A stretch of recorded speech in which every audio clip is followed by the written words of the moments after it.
today we're going to learn all about gauge, what does it mean, and how to use it when we're crocheting.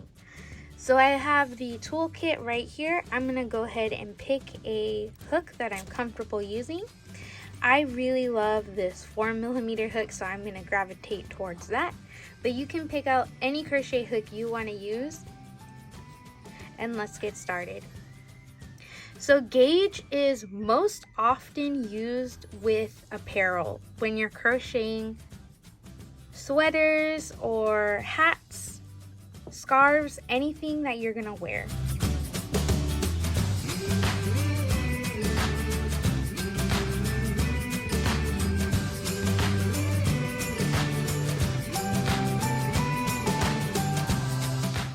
So gauge in a pattern is usually read like something, for example, 10 single crochets across in a chain and 3 rows should equal something similar to 3 inches long and 2 inches high. So we're just using that as an example. I'm going to chain 10.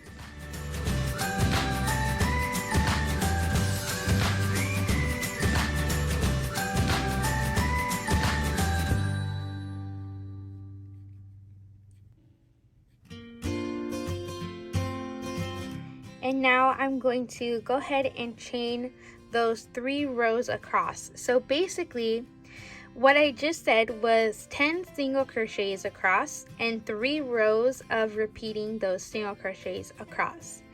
That should equal 3 inches long and 2 inches high. So that is something that can be read on a pattern. So I'm going to single crochet that across, and then we're going to measure it and see if I met gauge.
So I did my 10 single crochet across at the beginning, and I worked 3 rows of that.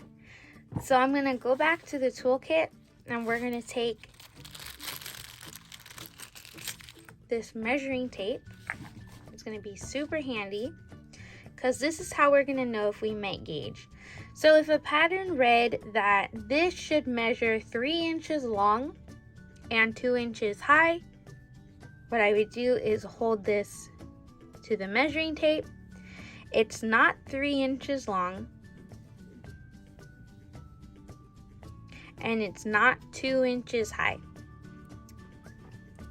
So for this example, if I wanted to meet gauge, what I would have to do is leave the 4mm hook to a side, and I would have to do this same thing again with a much larger hook to try to meet gauge.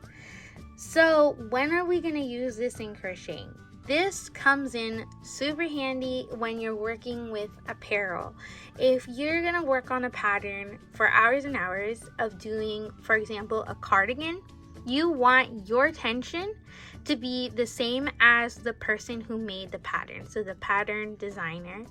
If your tension is off and you work the same exact pattern as the designer, the same way she wrote it down, but your hook is a different size, so your tension, say, is much tighter, your sweater is going to come out a completely different size, even though it's the same pattern that the designer used. Because you are crocheting much tighter, your sweater will come out absolutely perfect, but the size will be smaller.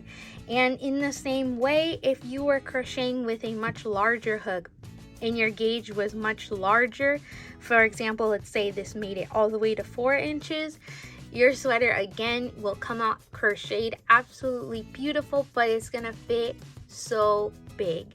So the key to gauge is to do this, as many times as it takes, to try to find a hook that you can work with to where your tension is similar to the designer.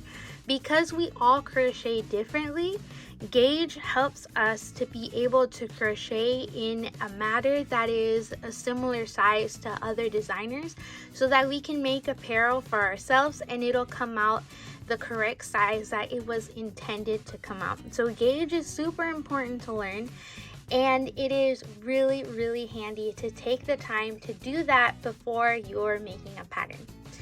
Gauge will be found in the majority of apparel patterns, and it'll be found usually right at the top of a pattern. So you can start working with that, make a little swatch. This is what we call a swatch. And work that up just a little square, usually before crocheting the actual sweater. That way, once you're making the sweater, you know you're using the right tension, the right hook size, and it'll come out absolutely perfect. I really hope this was helpful. Remember, gauge is usually for apparel. Sometimes you'll find it in amigurumis, but it's not very often. I hope you enjoyed this and that you were able to learn something new about crocheting today.